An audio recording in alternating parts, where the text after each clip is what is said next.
entitled People, Planet, Profit. So it's an interesting juxtaposition, especially this year's theme today with SWIFI, that ESG, it's important. It takes central as a topic. It's a very important topic for public investment in entities, but also I think it's important because we need a mind shift.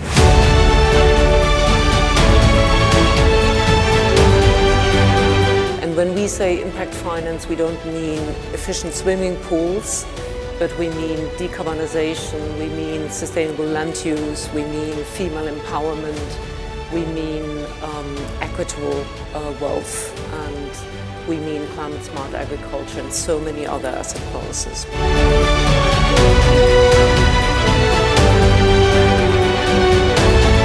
We're here sort of representing Legal & General here on this panel, is that we see an opportunity to invest in scale with a good risk-return proposition in an asset class that probably delivers the most meaningful impact of anything that we can do, right? According to the World Bank, for every dollar you spend in the infrastructure, in the resilience of infrastructure, you get $4 in return. If a public sector borrower goes bankrupt, then more money goes to the lenders, IMF, World Bank, etc. Now that's an interesting way to solve a problem.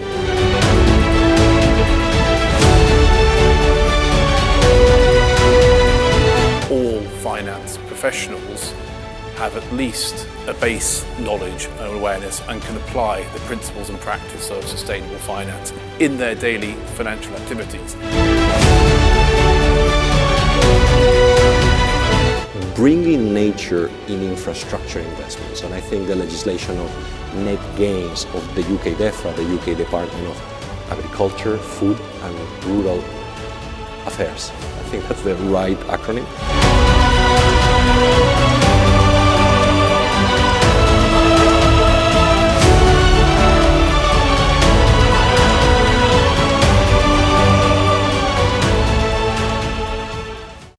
So delighted to be joined by our 6 panelists. We've got an asset owner in terms of Emmanuel, and then we've got 3 asset managers and fund managers, so Elvira, Isabella, and then Ruud. And then delighted that we've got Adani from EBRD as a multilateral development bank, and then Simon's going to bring us home as chair of the Sustainable Finance Charter. So lots to get through. We're going to have some opening comments across the panel, and then really keen to engage all of you in questions and answers. So we'll go to audience questions relatively quickly, although I do have a number of my own that I might come back to as well. So again, a real pleasure and privilege to be here. Just by way of my own introduction, I lead the Centre for Greening Finance and Investments in Oxford University. Prior to that, I had about 10 years working at the Bank of England, where I worked quite closely with Mark Carney. And it's been really interesting to see what has started as a side of desk activity for me working and leading the Bank of England's Climate Hub is now actually a network of 150 central banks around the world across 5 continents, looking at these issues as a matter of economic and financial stability, as well as just social responsibility. So lots of things are happening. Many firms, I think $150 trillion of assets have now set net zero targets. So fortunately, some of the exponential challenges Lord Barker talked about are being met by some exponential responses, and rightly so. So we'll hopefully get to some real actionable insights. And Emmanuel, it's been inspiring to hear a little bit more of your own story and what you've been creating in Kosovo with your 2 hats, you know, both as your sovereign wealth fund and also pension fund. So it would be great just to share your perspectives of how you're thinking about the triple bottom line in your own roles and responsibilities. Of course. Thank you, Matt. Thank you, SWIFI, and everybody else who's attended today, and thank you for having us. And it's such a pleasure to share a panel with such distinguished colleagues from different diverse backgrounds. Indeed, I do carry two hats today, although I've got one hat. So, but it's a quirky position to be in, because with what we try to do with KPST, or at KPST as a pension fund, is quite slightly different to what we are about to do as a Kosovo Sovereign Wealth Fund. The triple Ps are very important to us. The ESG is very important to us, especially as we are in the process of establishing a sovereign wealth fund in a country that runs into 20 billion GDP with huge assets that overtake our GDP power, but they're not calibrated yet. The purpose of our objective to set up a sovereign wealth fund is to recalibrate this huge mass of assets and architecture that is basically a legacy of post-socialist and post-conflict situation we're in. It's only been 24 years since Kosovo was liberated due to NATO intervention, and there's been a lot of process of changes in terms of economic architecture, in terms of the mentality, how to conduct and how to develop an economy. We come at a point now where 95% of our national assets, like heavy industries, like land, like agricultural land, like potential in terms of mineral and natural resources that Kosovo is rich with and is known for, and in particular coal, for example, because our energy sector is mostly 95% based on on coal extraction, and that's not sustainable. It's not sustainable not just because Kosovo sits in Europe and just because we're going through transition, but it's not sustainable because it's not helping the ecosystem around us. So the purpose of establishing this sovereign wealth fund is to recalibrate these national assets, to bring them into the fure of sort of a more, centralized. If I use a centralization as a concept, it's probably wrong because it will be misplaced, but a form of centralization of some national assets that are strategic for Kosovo, and by utilizing them, by recalibrating, by commercializing them and preparing them for either future privatization, by creating a different architecture in terms of creating sub-entities and entities for IPOs, etc. So it's been a 3-year process, and especially in particular for me, because my background in banking and coming from City of London in financial markets, I've been asked by the Prime Minister, Mr. Kurti, to go in and help with the process. And it's been extremely difficult because, as I said, apart from the social, political and economic challenges that there are in the country, there is also the misperceptions that are created and are held over by opposition political parties, because sovereign wealth funds are seen as something that are not sort of married to the ecosystem in Kosovo, which I don't agree with. But anyhow, we are at the place now where we've got the institution is already established. It only requires a couple of months or so of validation by the Constitutional Court, and we're there. In regards to the other hat, the KPST, the pension fund, is a 3 billion euros fund. We are exposed massively on public markets, but there is a huge sort of courage, but also huge motivation at the moment with the board, with the current board, and I don't speak on behalf of the board, driven by me personally, to get KPST to a level where, apart from the ESG side of the business model that we're building in, we should also look at the alternatives, because public markets are not offering the higher yields that our contributors are demanding, and we are actually sort of obeyed by that principle that contributors come first. Mm-hmm. So it's an interesting juxtaposition, especially this year's theme today with SWIFI, that ESG, it's important. It takes central as a topic. It's a very important topic for public investment in entities, but also I think it's important because we need a mind shift. we need a change of architecture within our own, as asset owners, our own infrastructure, our own structures, but also we need the backing of central powers. We need the backing of centralized government and local government, but also convincing. It takes a lot of convincing to get out there, to convince people that we are putting your money responsibly, where yields might suffer for a short period of time, but longer term might be better.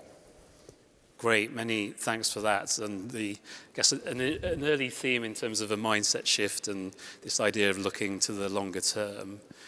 Maybe, Elvira, we can come to you. I know you had many years of experience of working, particularly looking at opportunities in emerging markets and elsewhere. So it'd be wonderful for you to share your perspectives as an asset manager. Thanks. Good afternoon, everybody. I want to start with setting some context for the observations that I want to make later on. So my comments are exclusively with regard to private markets, exclusively with regard to emerging markets and developing economies, mostly regarding fixed income instruments and in the context of impact finance. And when we say impact finance, we don't mean efficient swimming pools, but we mean decarbonization, we mean sustainable land use, we mean female empowerment, we mean equitable wealth, and we mean climate smart agriculture and so many other asset classes. Finance in Motion, of which I'm a founding partner, exists now for more than 15 years. We have invested more than $10 billion or euros, it's almost at par, over that period in emerging markets and developing economies in roughly 50 countries with very stable returns for our private investors that are pension funds, family offices, high net worth individuals, insurance companies, banks. We've done that with very high impact, so as measured in CO2 reduction, as measured in jobs created, as measured in resource efficiency, pollutants avoided, et cetera, and we track and trace all of that. So we are heavily engaged in those systems, and we have a deep bench of people who take care of that. And it's enshrined in our DNA, which I think is very important, and I'll come to that again. But very importantly for this audience, we've done that with above average avoidance of losses. Somebody said earlier that there is a lack of data when you talk about emerging markets, and I think until recently that was true, but there is some very good developments here because the Global Emerging Market Risk Database of the International Financial Institutions, of which EBRD is part, of course, has been published, which is tracing and tracking the performance of their investments over decades in these emerging markets. And we are outperforming those criteria by a lot, which means that actually from the 10 billion we have invested, we have lost less than 0.2%. And I'm highlighting that because I want to demystify emerging markets and developing economies. Why emerging markets and developing economies? I know nothing else but that. My entire life has been spent in these markets. That's my home turf. Why? Well, first of all, it's much more exciting to do that than to be in boring established markets, but that's for everybody to decide themselves. But when we very dismissively speak about emerging markets and developing economies that some want to exclude or not invest in or do not want to know more about, what do we speak about? We speak about 85% of the world population, and that's rising. Maybe it's already 86%. And we speak about 75% of global production, and increasingly so consumption. And we speak about heavy-hitting technological advancement and innovation, and also that's on the rise. So when we speak about emerging markets and developing economies, we actually speak about the planet, and we speak about the future. And that's why we are investing there. And the last context I want to give for my observations that I want to share is how have we done that and why are we, at least by my standards, successful in doing that? We have a rigorous focus on that. We have a rigorous intent of achieving that impact and these objectives, and that of course takes innovation, that takes rigor. And we have the strategy to invest in a company that does exactly that, and the strategy to be there long term. So we invest in countries and not just in transactions, and I think there's a very, very big difference towards that. Now, my observations about the conference thus far and some of the comments I heard, we are all selective listeners, right?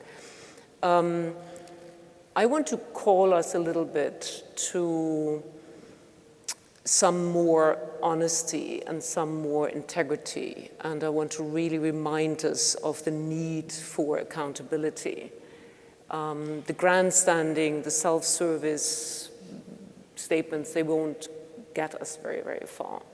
What will get us far is an honest understanding of where we are. We heard, for those who were there yesterday, some very brutal comments about the geopolitical risks we are facing and what that does to us and what awaits us. And to me, the investment world falls into two pockets, those who've got it and those who didn't. Now, let me speak to those who got it. It is so clear then when you invest, it's not good enough not to want to do no harm. And those who claim that they want to do no harm, very often they don't even check on the standards. So I think it is for the investment professionals to make sure that we hold any investee really accountable to aspire to more. And we should also invest for gain of society. I hear wealth a lot. I think you mean the entitlement to wealth and not always the prosperity of society. I speak of prosperity of society, and that is what we all should contribute to. Is it private wealth or is it public wealth? And I think we need to set the bar much, much higher. And when we look at family offices, we don't work much with sovereign wealth funds, they're just too large for us. When we work with family offices, we work with those who actually have had the intent of really being very ambitious to understanding how they can contribute to more impact and how they can really change the needle. And you feel it. They know what they're talking about. They're poaching from IFIs, colleagues to really upskill. And they want to be fit for purpose for the new world where all of these risks come together and where it will be more and more complex to really distill the opportunities for investments. And therefore, I think that the fit for purpose test is not only there for the investees, it's also there for the investors. And we should be more honest about it, what it takes to really get to that level, to be an impactful investor and really work for society. And what all of that means for us is we don't think we can do it alone. We are an asset manager that really likes to engage and collaborate. And we have recently joined a partnership with UNIDO. Some of the colleagues are here in the room to really join forces with their network, with their global reach, with their technical excellence and our investment rigor to design new innovative products to expand our investment strategies. And that is a form of collaboration that holds us again accountable because this is a UN agency and we are a private asset manager, right? So these forms of public-private partnerships really take us very, very far. Thanks. Thank you so much, Elvira, and really helpful themes around integrity around impact, and then also, obviously, collaboration of how we can all work together to address these challenges. If I could come to you, Isabella, as another asset manager, as the founding partner of Impact A Global, I know that you're also doing a lot of work in emerging markets around sustainable infrastructure finance, so it'd be fab to get your views. Thank you, Matt, and yes, it's a pleasure to be here, and I'm very happy to have heard the things that were said before, and I think I agree with every single comment that was made before. At Impact A Global, we focus on financing of sustainable infrastructure in emerging markets. So we focus on infrastructure debt, and that's where we see that both the needs and the opportunities are in emerging markets. We're a strategy backed by Legal & General. Legal & General are the largest asset manager in the UK. They have $1.8 trillion of AUM, and this is the first time they invest in any liquid strategy in emerging markets. And there's two things that they saw in this opportunity. Number one, they know, and we all know, that there's 600 million people without access to 800 million people without access to electricity. We're going to have 2 billion people without access to clean water by 2030 in emerging markets. 91% of premature deaths linked to pollution are in emerging markets. So we all know the positive impact that we can create by investing in sustainable infrastructure in emerging markets.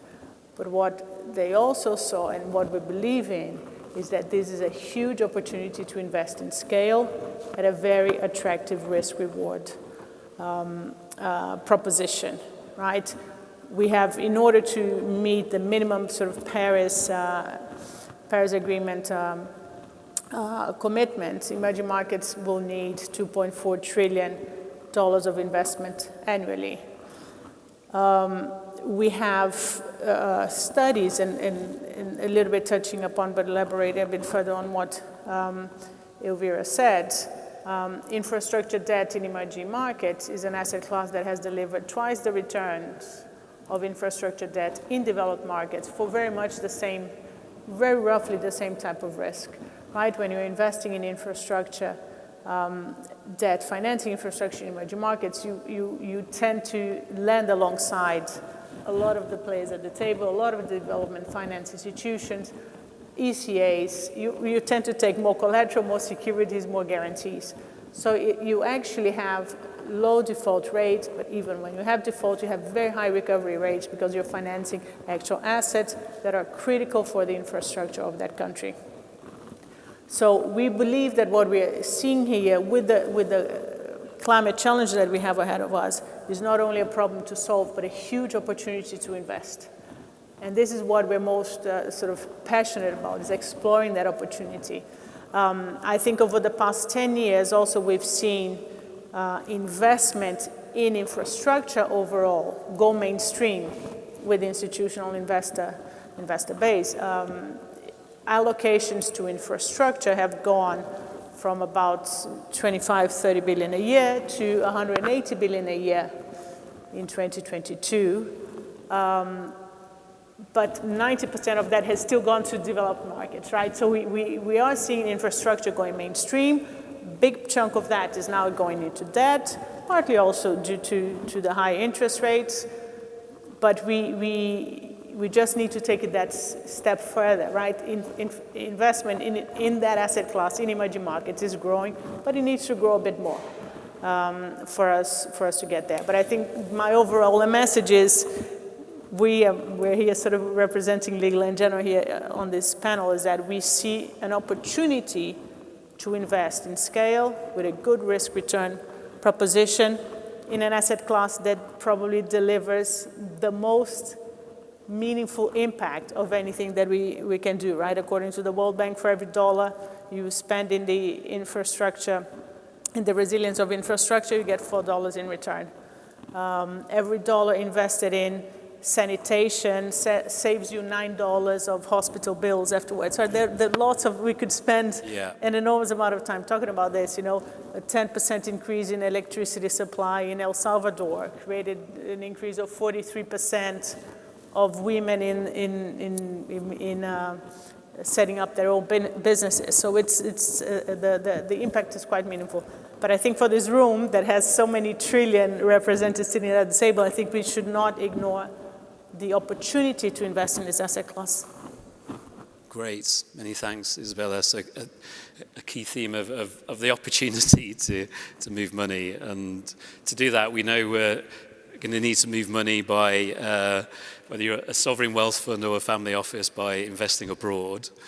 So maybe moving on to Ruud, obviously dealing with currency risk in more, European, US dollar, GBP currencies is often done by banks, but I know that you're doing some brilliant work in terms of thinking through some emerging markets and frontier challenges of dealing with currency risk. So it'd be wonderful, Ruud, to have your remarks, and if we can keep it relatively concise as we keep going down the panel, that would be wonderful. So we can have some time for questions too. Will do. Thank you very much.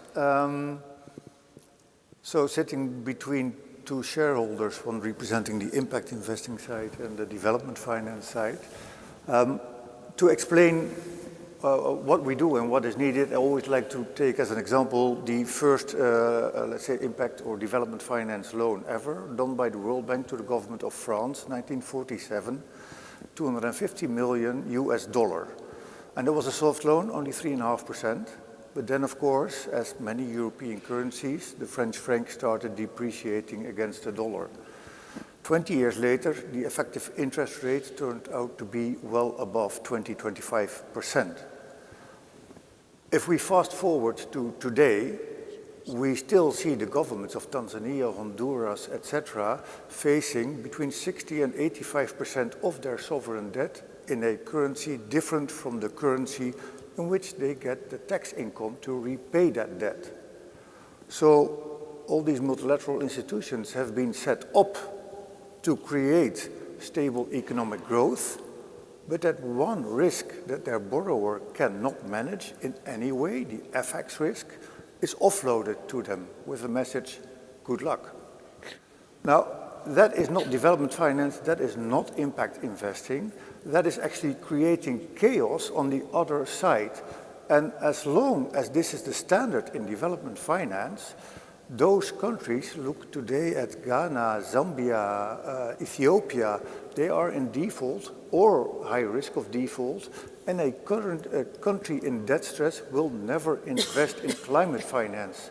They are investing in crisis management. And we first had the global financial crisis coming from the States, and then we had the COVID crisis and the Euro crisis and the invasion of Ukraine. These countries are forced to go from crisis to crisis that is actually emanating from the fact that their lenders are using the wrong financial product. Yes, they can disburse the dollars, but they just should swap the currency risk back to the currency in which these countries get their tax income to repay the debt. Now, what we've been trying to do with TCX, starting with the private sector, interesting enough, a private sector lender looks stupid if their client defaults because of currency risk, because they didn't do their credit risk well. If a public sector borrower goes bankrupt, then more money goes to the lenders, IMF, World Bank, etc. Now, that's an interesting way to solve a problem. Second, when private sector lenders actually engage, we see that on the private sector side, borrowers without FX risk in their books become more resilient, therefore are actually able to create the environment that generates jobs, that can be generating renewable energy investments, etc. Briefly, what's interesting, so we have been, let's say, gathering all these risks in the fund. Today we have an exposure on about 60, 70 emerging and frontier market currencies. So trying to fuel our growth, we want new investors, but also less risk. And it turns out that there is a fantastic market out there, asset managers, pension funds, that are eager to invest even in the risk of 5 years Sierra Leone Leones. So there is a market that is currently not tapped to shift the risk from borrowers in Sierra Leone to pension funds in Europe, meaning that there is a model that can actually be scaled up and this old, use of the wrong financial product when we try to generate impact and development. Great. Many thanks, Ruud, for those insights. We'll come to you, Adene, now in terms of your role as Director of Environmental and Sustainability at EBRD. Obviously, EBRD have been a leader in this space for quite some time.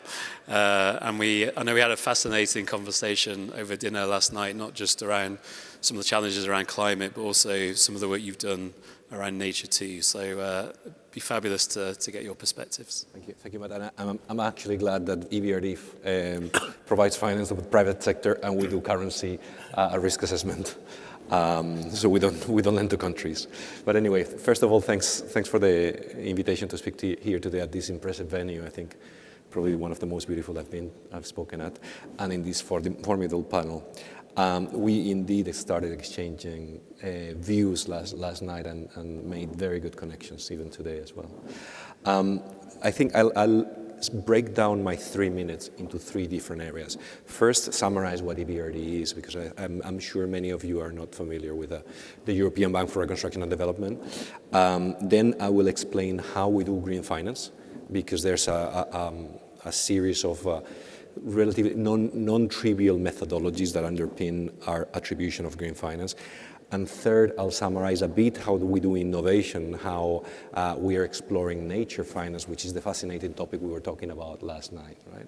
Where we found common interests. So the EBRD, well, it's a multilateral development bank, indeed. We focus on private sector financing, on project finance. We invest about 13 billion euros per year in 500 projects, so relatively good size, not as large as the EIB or the World Bank, but quite significant in the countries where we operate. And we operate in countries from Morocco to Mongolia, from Estonia to Egypt, if that kind of triangle, if that cross says something. We operate across 3 continents, and now this year we're expanding to Sub-Saharan Africa as well. So a fair amount of geographical scope. We are a mandate-driven institution, a development bank, with the focus on private sector to promote transition to fully operating market economies. And the word transition, which in the 90s was very in vogue and then lost a bit of appeal, is yet again very fashionable when we speak about green transition. And green finance is more than 50% of the finance that we do. And I would like to close the first point, who is EBRD and what it does, with referring to what Elvira was saying. My role, my team, is the Environment Department. We are in charge of the environmental social safeguards, so do no harm principles. So we are the accountability body within the institution to make sure we do no harm with our projects. And also we are accountable for the green finance attribution. So basically, I used to be part of the climate team, and now I'm probably the least friendly person for my old climate team, because my team is in charge of saying no to green finance where we don't think the methodology is robustly applied. So, and that's an important point. We need systems, governance systems that are robust and credible to make any type of climate finance attribution. So how do we do climate finance?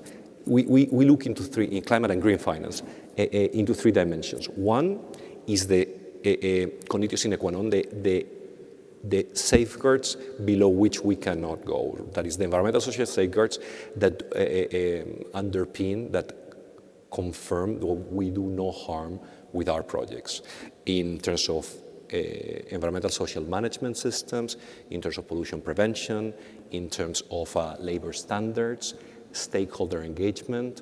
And that last one, stakeholder engagement, is particularly important because we need to secure the social license to operate. No project is beneficial for society if you don't get the buy-in from local communities. So safeguards are the bare minimum to implement projects. But on top of safeguards, what we do is we also make sure that our projects are aligned with the objectives of the Paris Agreement, of the country, and of the sector, that is, that they fit into the decarbonization pathway that those countries and sectors have to achieve the 2050 targets, okay? That's ultimately the do no harm principle for climate. And we also make sure that we assess the climate-related risks of our project. And this is purely a credit assessment to make sure that our investments do not entail physical or transition risk, that basically our credit officers are happy with the investments we do and that we're not going to lose money due to climate change. So that's the second dimension. And the third dimension is the mission dimension. And to use EU language, EU taxonomy language, we also make sure that we push the agenda of substantial contribution. That 50% green finance that I referred to before is 50% of finance that actually accelerates the decarbonization and the environmental investments of our clients and our countries. So basically, again, the substantial contribution, what the EU taxonomy would consider sustainable finance, assuming that we do no harm to any other environmental objectives. I think the EU has a very, very good, robust framework to understand green finance. And how, that takes me to the last part, because when I've been referring to green finance, and that's typically mitigation, climate adaptation, and environmental finance. So what are we doing on environmental finance?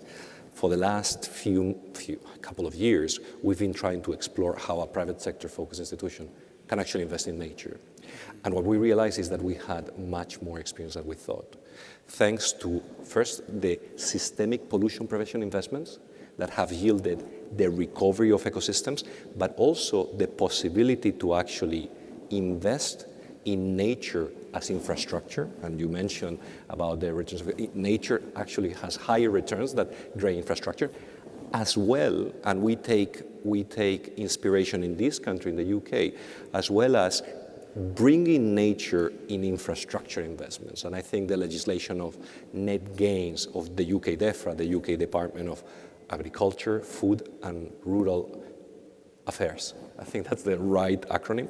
We take inspiration in that legislation because that's a very effective way of actually making our clients think about recovering nature, which is one of the key global biodiversity framework objectives, right? And I think I leave it there for the moment. Thank you. Great, thanks so much. And I think the climate-nature nexus is something that's really beginning to move considerably. Actually, I was at an event this morning that was talking about how the world's climate scientists and IPCC are joining quite closely now with the biodiversity goals and seeing what finance can do not only to accelerate the transition to a net zero future, but one that is quite rightly nature positive too. So great to flag that as a key theme. Simon, I wonder if you could bring us home with your thoughts. Clearly, to make all of these things happen, to take advantage of the opportunities, to manage the risk and meet our responsibilities, it's going to require a huge amount of capacity building and upskilling and mainstreaming of this across financial markets. And I know the work you do through the Sustainable Finance Education Charter is key to that. So it'd be great if you could bring us home, and then we'll see. We have a few minutes for questions before we wrap up. I'll do my best. Afternoon. Do you mind if I start with a little bit of audience participation? It's been a long day, I know, for everybody. Let's see who's still awake. So put up your hand if your organisation or your investment portfolio is aligned with the transition to net zero or broader sustainability goals. That's a show of hands, please. So we're not doing too, but I can't say, what do you say, about a third of the room? What do you say there? Okay, that's good. Here on the panel, it's been great, wonderful listening to colleagues, and as individuals and organisations, everyone here is in the vanguard of green and sustainable finance, or whatever we want to term that.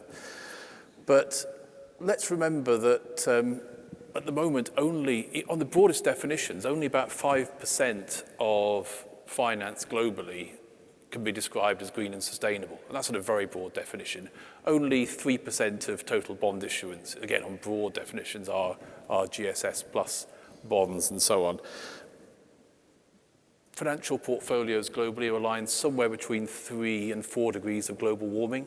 So that's not aligned with any realistic transition plan, we have an awful long way to go. We've got to get from 5% of finance to 95% of finance. We've got to get to a point where all finance professionals adopt the mindsets that our panelists have, and there's many, I know there'll be many good examples of good practice in the room. Those of you who put your hands up kindly for me.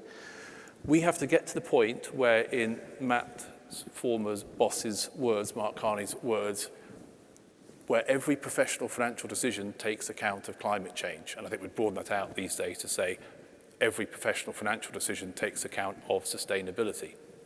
Now, there's an awful lot that lies behind that. One part of that is to ensure that all finance professionals have at least a base knowledge and awareness and can apply the principles and practice of sustainable finance in their daily financial activities. And the key here is we don't need every finance professional to suddenly become a sustainability expert. We don't all need to have PhDs in climate modelling. I mean, I can't, it's far too complicated stuff for me. I mean, if you think investment banking is difficult, look at climate modelling. That's really difficult.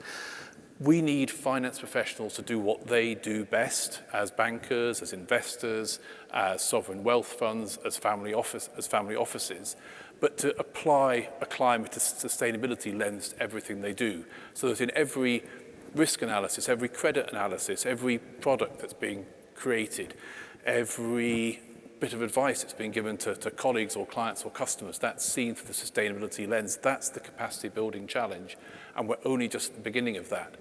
And we need to get there quickly, because when we talk about the transition to net zero, what we're talking about here is the transition of every economic entity, almost every economic activity, every economic entity everywhere in the world over ideally a 20 or 30 year time horizon, a second industrial revolution.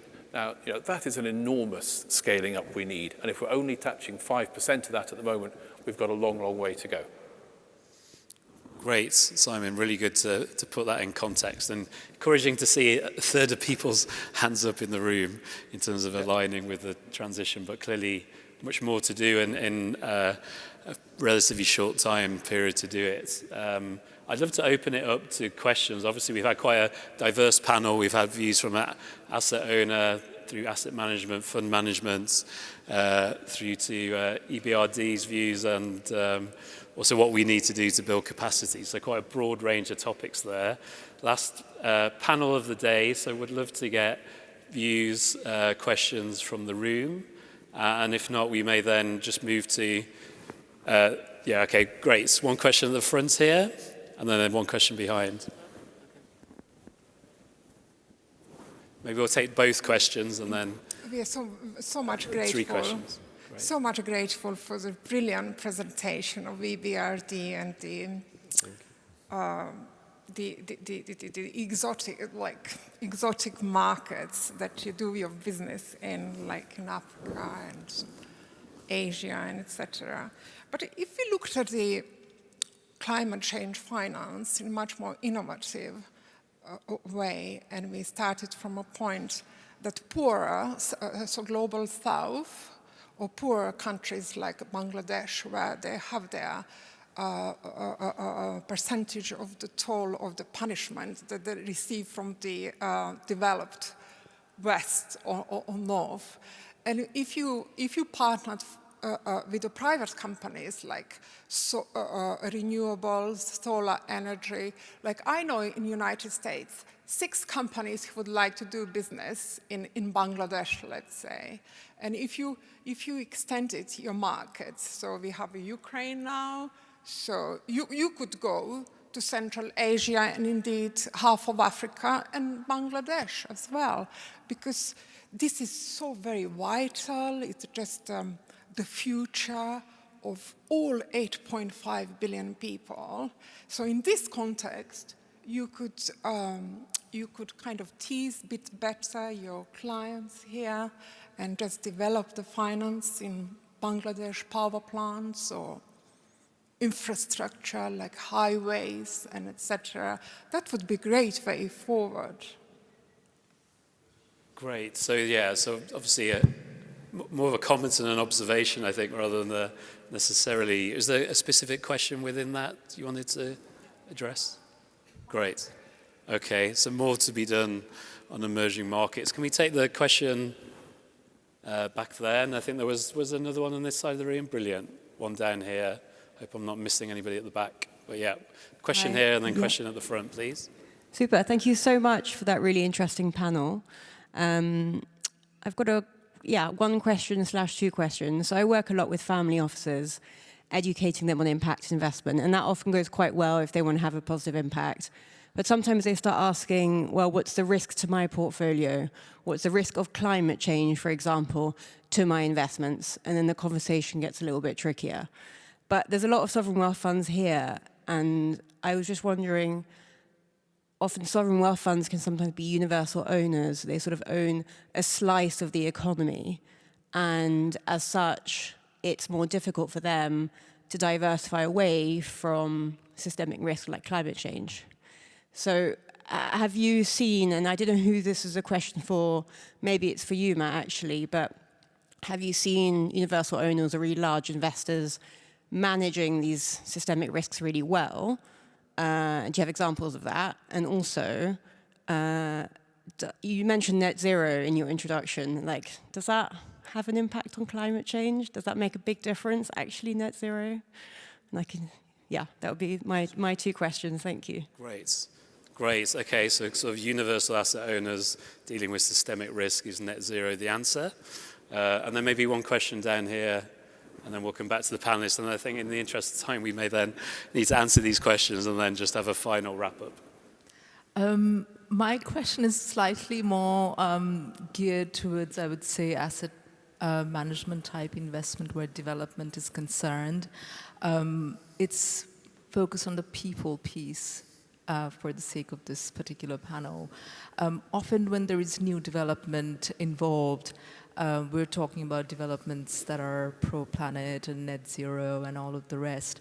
But often we miss out the community or the tribes or the people that were existing in that particular location or the island or whatever is being developed. What precautions are being taken, if any, to preserve those primitive tribe or people that are originally from there? Because in focusing on the new, we're often wiping out what's more natural, more primitive. What are we doing as a generation or as a collective to protect that? Okay, so the question around sort of protection of people. So,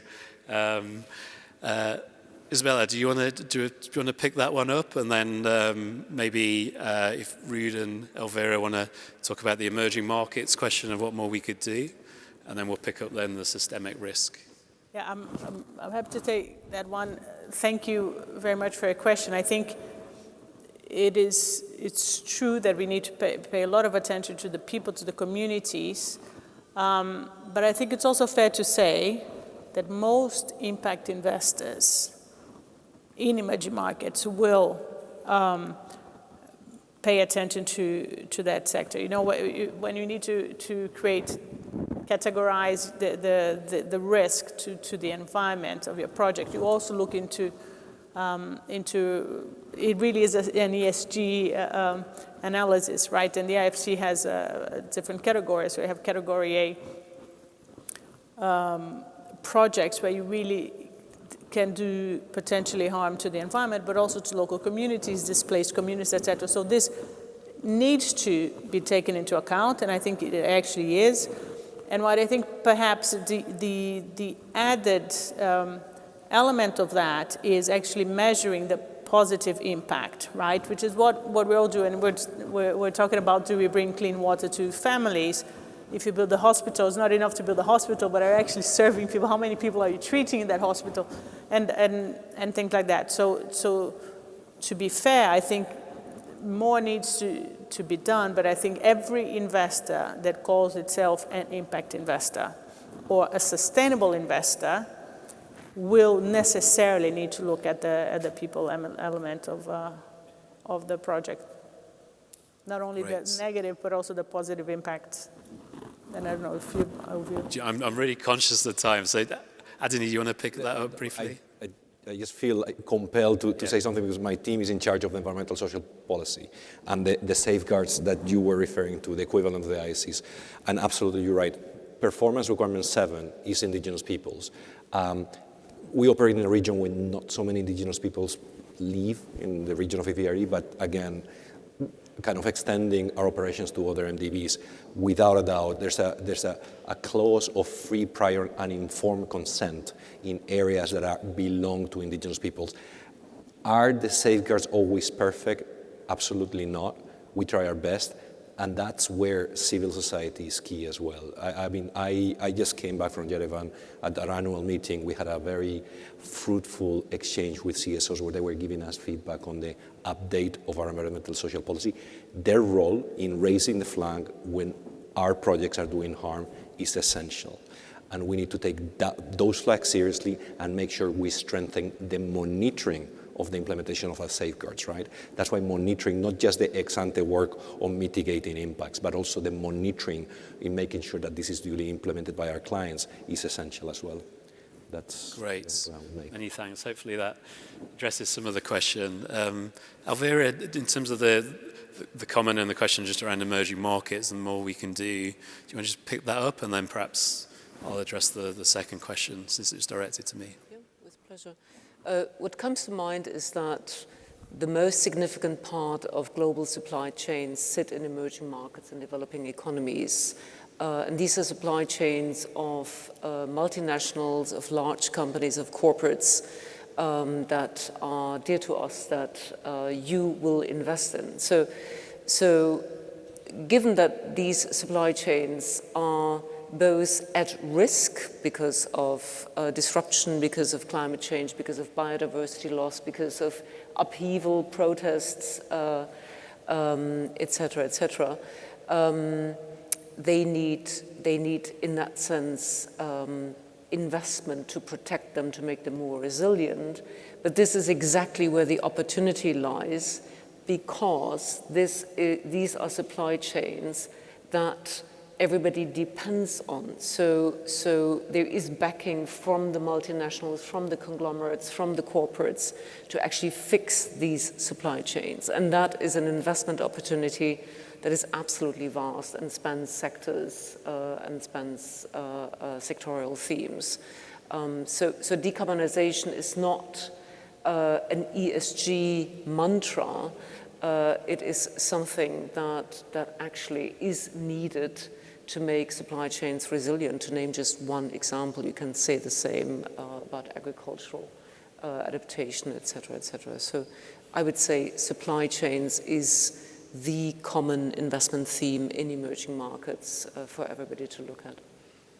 Great, fabulous. And just to pick up the question around universal asset ownership, I think that's really, really interesting one. I think we're seeing in the UK at least firms like Aviva Investors setting up macro stewardship teams where they're actually leaning in to engage with policymakers to try and have the policies we need to accelerate the transition. So I think more and more we're seeing the recognition that again, there's a role for large asset owners to actually be really engaging with the policymakers to make sure that we can get the right policies in place to drive forward the transition, not from a place of social responsibility, but almost from a place of systemic resilience, right? These are factors that are going to impact long-term investments. And in many ways, just to highlight some of the work that has happened in the UK around the Transition Plan Task Force, which is actually addressing the question that actually does net zero help, and some of the problems that sometimes the unintended consequences of just hitting a portfolio decarbonisation target as opposed to doing something that helps the economy to transition. So again, we're seeing this notion of asset owners having to disclose how they're contributing towards the whole economy transition, particularly into emerging markets and other geographies, which for me is almost a paradigm shift in how we're thinking through what capital needs to do to price risk effectively and allocate capital. Yeah, Simon? I think that's a really key point about the pricing of capital, and underpinning all of this is the fact we currently misprice capital because we don't price the carbon externality in. Yeah. And this comes to the point about systemic risk. So And so any one big institution, however big, yes, we engage with policymakers, but this is the role for governments, both national governments and the intergovernmental bodies.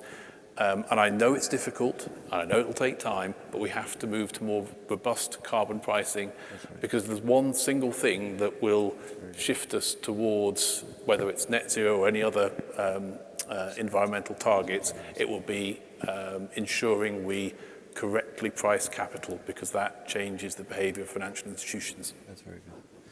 Great. I think that's quite a nice note to end on, actually, in terms of pricing risk effectively and allocating capital efficiently to drive this transition forward.